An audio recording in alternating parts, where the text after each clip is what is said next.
Hello, lovelies. So,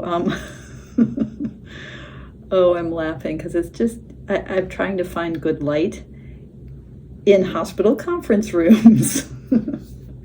Yeah, I'm on call, and yeah, here I am in a beautiful little cubicle with lots of shockingly white fluorescent light supporting my tarot practice. It's what I do for my art. Anyway, I wanted to stay, on top of my Drop 'em 78ing, my Dueling deck dialogues. And I wanted to do a, sort of follow-up to my last dialogue, which was with, I think I was calling them Flowy channel abstract decks, Flowy channel decks. And I got through 3. There were 2 more that I had chosen. Now 2 seems like a sort of paltry number, so I've added a 3rd, but it's not so flowy. It's actually quite sharply different from the 2 that I'm going to look at with you first, and we'll just see how that difference goes. And I'm really curious, I have a bunch of different... Hold on, she's back. What I was going to say is I have a bunch of ideas and decks. In my last video, I sort of gave you the panoramic view of all the decks I'm still thinking about doing dueling deck dialogues with, and sort of narrowing down to my final collection before I pick the one that I'm going to work with for Drop 'em 78. But I'm wondering if there are specific types of decks that you think would be good for me to look at. Like I'm thinking about, like sweet decks or earthy decks, or just if there's a specific deck that I haven't mentioned. I'm not saying that I have a huge tarot collection, but the chances are pretty good that I might have the deck that you think I should work with in my collection. So if you have any suggestions, boom, boom, boom, below, let me know. Okay. Let's get with it, shall we? So we're going to start with a deck that when I first discovered it, I thought, oh my God, this is going to be my deck. Like this, I fell super hard in love with the feel of it, and then really never worked with it. And this is the Tarot of Reflections, I think. And I have actually 2 versions of it. One is a Spanish language one, which, it's Los Scarabeo, so it has all the languages, but the box itself was in Spanish, and the cards were slightly thinner. This is the more standard Los Scarabeo, what's the word I want? Version? No, there's a better word. Format? Maybe that's the word. Anyway, I don't really know anything about this deck. I'll research it a little bit so I can plop some information below, about the artist. The little white book is not very helpful, very Los Scarabeo. Some of the artwork, it's that kind of Italian illustrative style that you see with a lot of Los Scarabeo. Some of it I don't super love, like that 4 of Pentacles, that kind of feels sort of comic booky, not in a good way. But some of it just, the colors and how sort of ethereal it is really resonates. Like this Empress, I think, is one of the most beautiful Empress cards I've ever seen. This is where the lighting in here really is not my friend. And so, Tarot of Reflection, so each of the cards, there's a reflection of the figure, and some of it is like in this Temperance, the reflection is overhead. Sometimes it's to the side, like in this Empress. I don't really know if there's a kind of rhyme or reason to the reflections, if it means anything. If you're getting 2 sides, like the backs here, which give us sort of that almost like sun and moon. Be interesting to kind of suss it out, to do a full 78 days with this deck. And it's got that wonderful Los Scarabeo cardstock. I mean, really, there's not much to improve on this cardstock. It's so durable and bendy and flexy, and it just wants to be shuffled. But the images are sometimes really small in these Los Scarabeo decks, because the cards are themselves so narrow. Okay, I'm going to shuffle it up a little bit more and then start to talk with it. Okay. Tarot of Reflections. What do you want me to know? What do you want to show me? What would you be guiding me toward this fall? Oh, there we go. So Queen of Cups.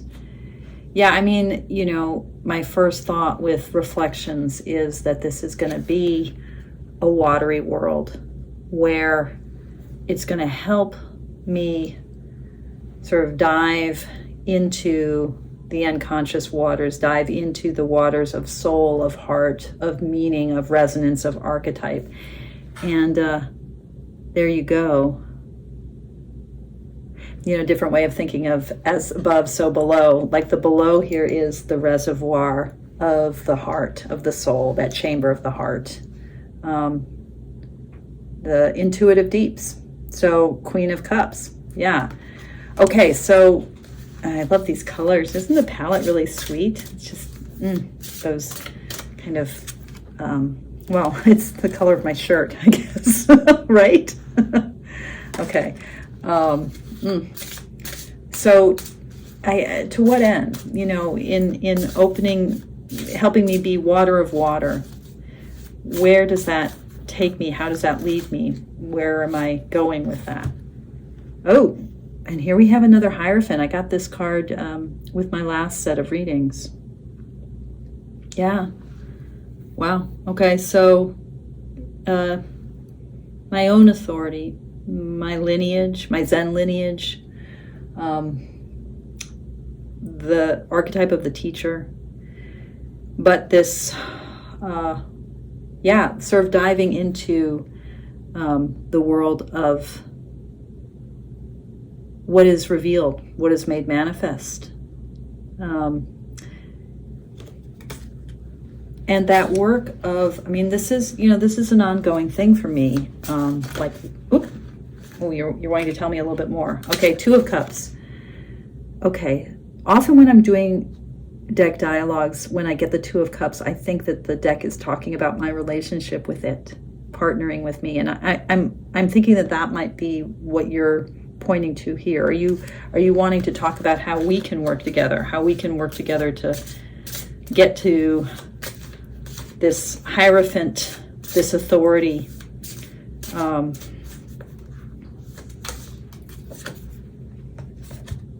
Knight of Pentacles. So that steadfastness, are you my Knight of Pentacles? Are you talking about being my companion? I always think of this as like the sidekick card, you know, the Samwise Gamgee. And, you know, I'm not sure what to do with the reflections. Like, what is being reflected here? Does it mean anything? But is it that you, in reflecting what there is in my heart, you are accompanying me? Are you saying you're going to be my Knight of Pentacles? Is that what you want me to know? And you're saying, okay, I mean, La Force. So this is my Strength card, which is 11 in this deck, but you're helping me work with strength and taming. You're not answering my question so much. Well, maybe you are. Maybe you're saying that you're going to help me encounter. I've gotten a lot of strength cards in these dueling deck dialogues. You're going to help me encounter this. Help me tame the beast. Help me encounter my strength. Help me encounter my force. Yeah, but this particular image, actually, what is that? It's like this. What is this? What is she working with? What is she taming? What is that flow? Maybe that's what you're pointing to. You're like, oh, okay. Yeah, what is it? Oh, okay, so it's the Page of Cups here. Okay, and I'm looking at the the echo in the coloration. So there's something to apprentice myself to. I mean, we're still in the world of water and cups, but there's a sense that, is it that I need to find a way to work with the materials of the heart, and that is what you want to steadfastly guide me with, how to work with that flow of the heart. Oh yeah, you're like, yes. Yes. Okay. Oh, beautiful. Beautiful. Wow, I need to read with this deck. No matter, I mean, maybe not for drop from 78, but I need to read with this deck. What else? What am I missing? What last things, or is there anything else I need to know? And you're like, okay, just, yeah, these are so many court cards. So page of fire. So stand fast with my energy, and you're going to back me up here. You're going to back me up here. Or maybe you're going to be the forerunner here, but there's going to be, yeah, okay, fire, sun. Okay, I love it. Tarot of Reflections. Wow. And this is the High Priestess. So I've got on my bag, I have two images, because, you know, Tarot of Reflections, we got to have both the Empress and the High Priestess. There we go. Wow. Okay, this next deck is a deck that is quite collectible, actually. And I was very fortunate to, I didn't get it when it was in print, but I was very fortunate to get a copy of it. Didn't come with a guidebook. I have a German copy of it. Is it German or French? It's sealed, which I'm just like, because it's a very precious deck to me. But again, a deck that I haven't really worked with. It's precious to me because both the artwork is beautiful, and because it is like the only truly Buddhist tarot deck that I've ever found. I mean, there are tarot decks like Bob Place's The Buddha Tarot would be like a notable example, or the Siddhartha Tarot. There are decks that bring kind of themes of Buddhism into the tarot, but this is a tarot deck that was designed by a Thai, I believe he's Thai, artist. And do I remember the artist's name? I don't, do I? This is a wonderful member of the Mindful Tarot community sent me a copy of a PDF of the guidebook. Yeah, Tawan Bunyawan. And I am thinking, I think he's Thai. I need to find out more about him. So, a student of Ajahn Chah's. So this is in the Thai school. It is not the same Buddhism that I practice. It's Theravadan Buddhism, but it's really, so it's a slightly different. If you think about the relationship between Theravadan and something like Zen, it's kind of like, this isn't a really good division, but it's kind of like Protestantism and Catholicism, sort of like a more sort of scaled back version, and then Zen is more like smells and bells kind of version. Historically, that analogy is not accurate, but that might give you a feel if you're not in the world of all these Buddhist distinctions. But anyway, so it's a deck that he brought sort of his understanding of the Dharma and really tried to play it out in the tarot. Now, his understanding of the Dharma is different from my understanding of the Dharma, which is fine. So, we'll see. What does he say? He says, the Tarot Roots of Asia has been created with the aim to be a wonderful passage to spiritual realization. So his intention with making this deck is that it becomes a tool toward awakening. It is a kind of complement to Buddhist practice. Every step of the path encourages self-actualization so that the beauty of the inward truth can be revealed. And then he says, I'm also indebted to many brilliant tarot writers, especially Julia Turk, the author of Navigator Tarot of the Mystic Sea. So he's really influenced by Julia Turk's art and her description of the tarot. And she gave him meaningful advice, as he says, to cross the ocean of painstaking work. I love this, the poetic way that Llewellyn Bunawan is describing his work. Roots of Asia Tarot. Never worked with it. I'm going to have to look at the book. I have thought that I would work with it and then just haven't. I just haven't, because I'm an idiot. Look at these bags. I've looked at individual cards. I've referred to this deck in different ways at different times as I've been thinking about the relationship between Buddhism and tarot, but I've never read with it. Okay. So it's AGM, and it's got, again, this AGM, Lo Scarabeo, this European cardstock, I think it's Cartamundi's in Belgium. I think it's their cardstock of the mid-90s. Super awesome. Okay. Roots of Asia Tarot. What do you want to show to me? How do you want to work with me?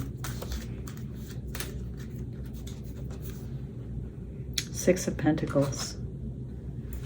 Oh, look at that. Okay, so in the Minor Arcana, there's kind of a loose association with meanings that are familiar from the Rider-Waite-Smith, but it's also like he's bringing forward Dharma teachings. And what he says about the Pentacles is the Pentacles are about grounding the psyche. So I resonate with that because I think of the Earth suit as being about what it means to be grounded, which for me is all about mindfulness and kind of living in the world of physicality and temporal process, and encountering through the senses, through the sense gate, the world that is given to us. And what do we do with that? Often what we do with that, we humans, is we turn the world that we find ourselves in, that embodied world, into resource, and then we hoard it or we crave it. And the Pentacles, the story of the Pentacles for me is very much about like learning how to just be with what is, the abundance of this given world. Okay, so the Six of Pentacles is a really important card in that suit, and this is what the Roots of Asia says about it. Spiritual abundance. When we freely give to others without thoughts of getting something in return, we may not receive immediate acknowledgement for that action. However, on a spiritual level, our return is immediate. Training ourselves to give our gifts freely is our goal. Balancing the inner scale, understanding clearly the meaning of the true giving, philanthropy. So for him, the Six of Pentacles is about understanding the meaning of true giving. I get it. Okay, so you're going to help me understand the meaning of true giving. Okay, give and take, spiritual abundance. That's what this deck is going to help me find my way to. Say more. Like, how? And the Two of Pentacles. Oh, we're with twos, right? I mean, we're still with the Pentacles. Okay, Two of Pentacles, the linkage between the spiritual and material aspects of our life activities, physical dualities. So the duality of two-ness here in the world of created matter, the sensate world, the empirical world. This is about finding balance between the spiritual and the material, dealing with duality as a way to find that balance, maybe. I love these elephants. I wonder if elephants are all throughout this deck or just throughout the Pentacles. Okay, so how do I find that balance? And where, how do I find that balance? I think that's my question. How do I find that balance? Ha! Oh my God. The Hierophant. Yeah, the teachings, idiot. The Dharma, your lineage, your training.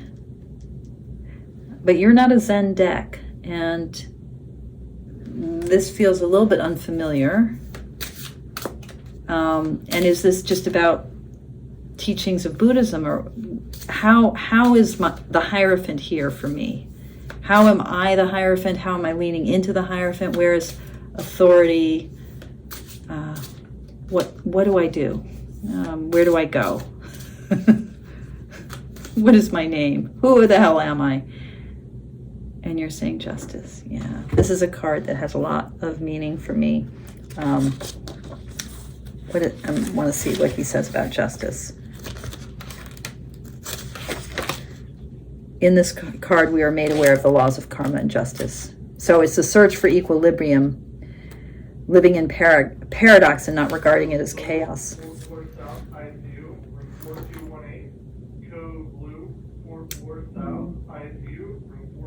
I don't know if you can hear that overhead. I might get a phone call. I might not. Yeah, so living with karma. Okay, you're going to help me grapple with that, with what is. I often think of the Justice card as like, this is what is, and coming to terms with it and finding balance. And pretty much all these cards have had an element of balance. This is a incredibly balanced deck. And in some ways, I'm realizing that like a card like this, the balance here is an echo of what we saw in the tarot of reflections, that I'm kind of intuitively, I'm leaning into this world of balance with these readings. I'm trying to understand your voice in all of this. What is your voice? Ooh, another Page of Wands. Okay, the fire that comes before, that holds the fire, that leads the way. Tell me more about fire in this world of the roots of Asia.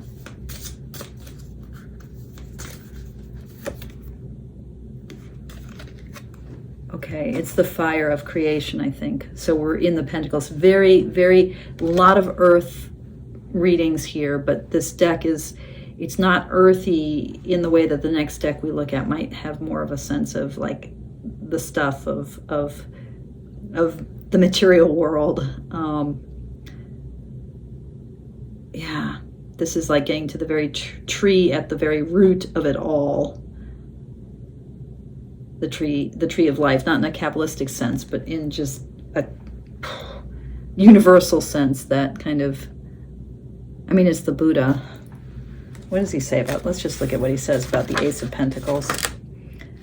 Awareness, or the seed of oneness. Although there is differentiation in creation and all seems to be separate, that is an illusion. In reality, all is one. So it's really the core seed of awareness in this life of ours.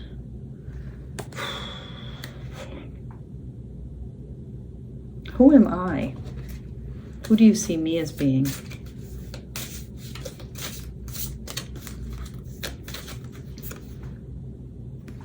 Six of Wands. Okay, well there's that fire and that lion. So you're seeing me as the lion. What does he say about the Six of Wands? The wands, or the suit of wands, represents the power of creative thinking and the development and the igniting of energy and passion. The tiger represents our need to have clear perception in our thinking. The fire indicates our energy, passion, and need for endurance. So maybe this is a tiger, not a lion. So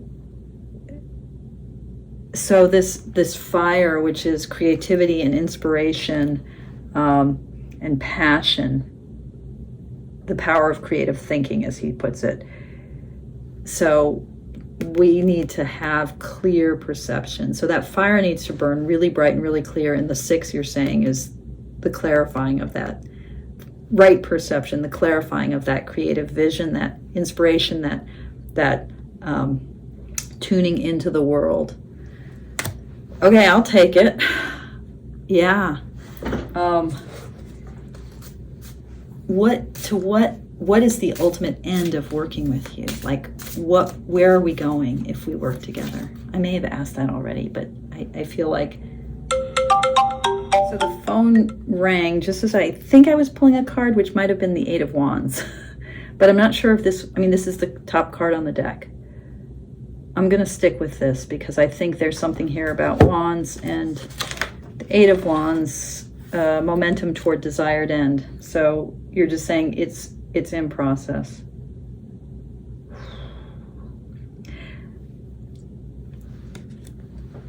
I'm a little intimidated by this deck, not because I can't read with it, but somehow, I mean, it's reading powerfully for me right now, but there's something that, whoops.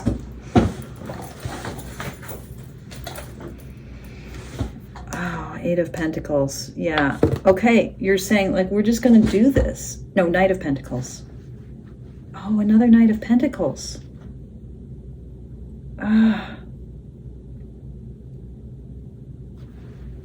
Wow. What is the tarot telling me? Okay. Another Knight of Pentacles. So you're like, we can do this together. We can ride forth together, you're saying. Okay. I don't know, people. What do you think?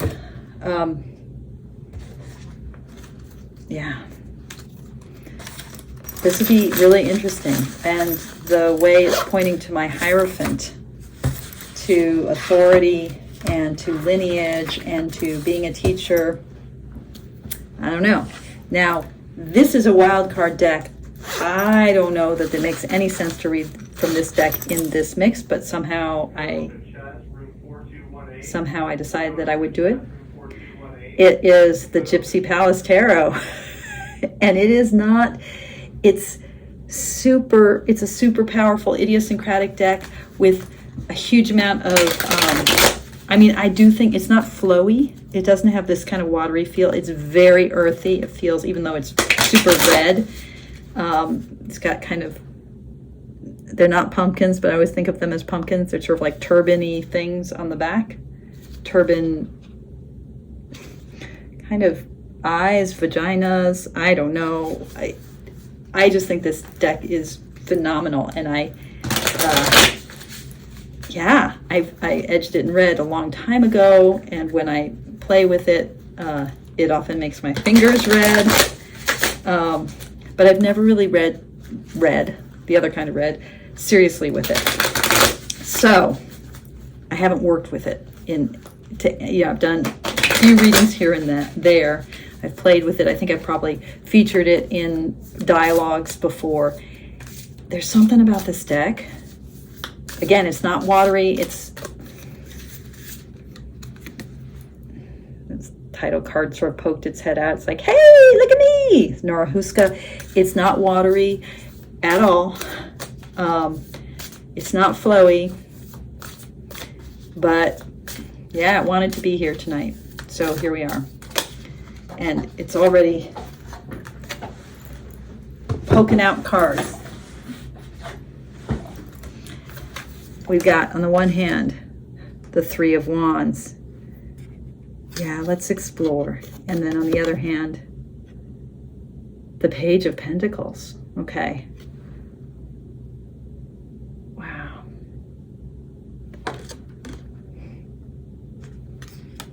I mean, it's its own language. It's like, it reminds me a little bit of the Tarot del Fuego, in that it's just its own, really its own language. And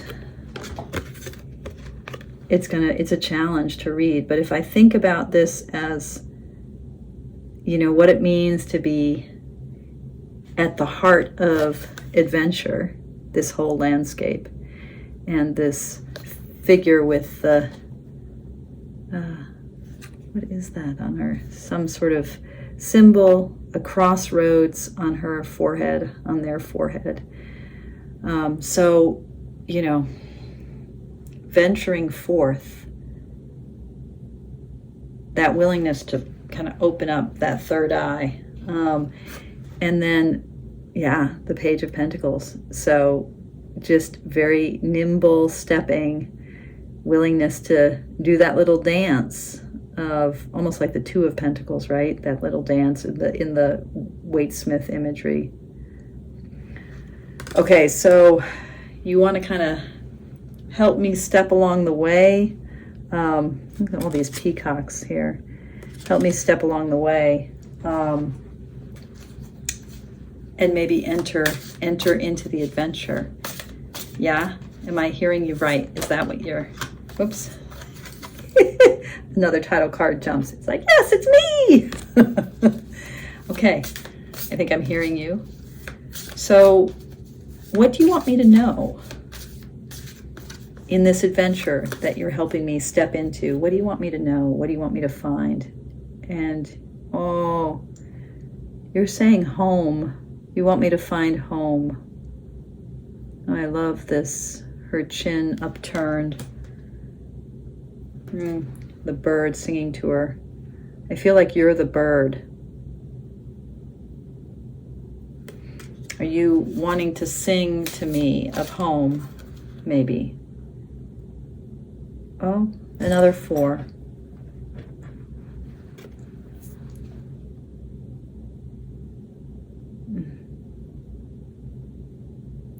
So this is the 4 of Swords, right? And there's a sense of, she's kind of, all these figures feel female to me, but they're kind of androgynous and non-binary.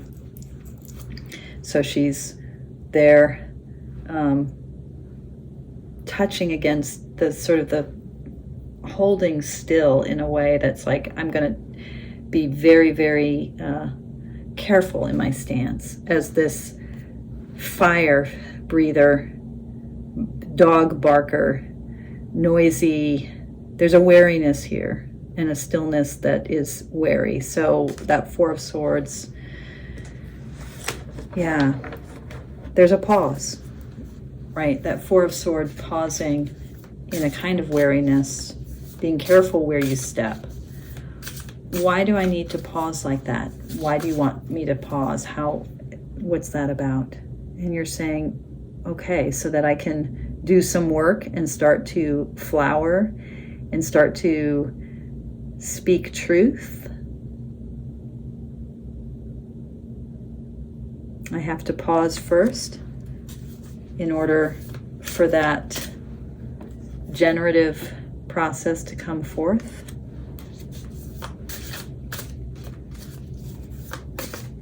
Is that what you're saying? Is this in the service of creating something? And you're saying the 5 of Wands. There might be some competition here. There's a lot of impulses and a lot of noise. I mean, this is a beautiful and also noisy deck. Yeah, a lot going on, right? Which makes sense of why I might need to pause, I think, in that wary 4 of Swords posture. And you're saying, yeah, the 8 of Swords. But not by getting hung up on things. But there's so much, how do I not get hung up on things? How do I not kind of hinder myself in this process? Look at that 8 of Swords. Especially given all of the competition, all of the noise, all of the competing voices. How do I not, 8 of Swords, sabotage myself? Temperance, another Temperance card. A willingness to be small, a willingness to take what comes, a willingness to surrender up. So the alchemy of this deck is going to require a real, I think it's going to require a kind of position of humility of this figure who's small, making themselves small, holding up to receive. Is that, am I right? Like there's a kind of humbling that needs to happen if I'm working with you. Is that, like, I can't think I know anything, I think. Is that right? And you're like, oh, but we can do it together. The 2 of Cups. You're going to teach me. We're going to bring our cups together. That's another way of understanding temperance. Yeah, there's going to be an exchange here. Is that right? And then where is this going? And you're saying it's going to the Page of Swords. So another page figure. This Page of Swords, who's trying to know, who's trying to understand. Okay, I think I'm going to stop. Well, am I missing anything? I'm not sure I fully understand, other than you're not an easy deck. You don't give up your secrets easily, do you? Or am I missing something?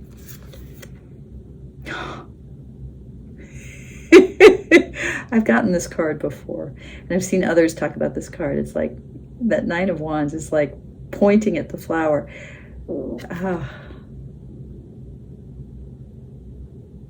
Yeah, okay. Yeah, blaming the flourishing flower for the destruction of the big flower. Is that? And you're like, no, don't get it. Okay, you're wanting me to like not be so hasty here and to be willing.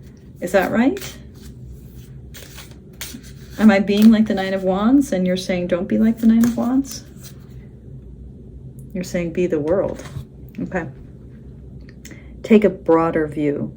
Take a more expansive view. Be able to see the face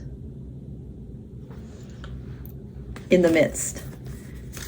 So don't get too freaked out by all the voices. You got to see the face that's there. It's the world.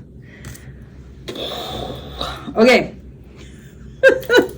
oh, what a journey. Okay, what do you guys think? What did you see? What did you notice? I feel like I do these deck dialogues and I'm like, yeah. Okay, let me know what you think. Thank you for your practice.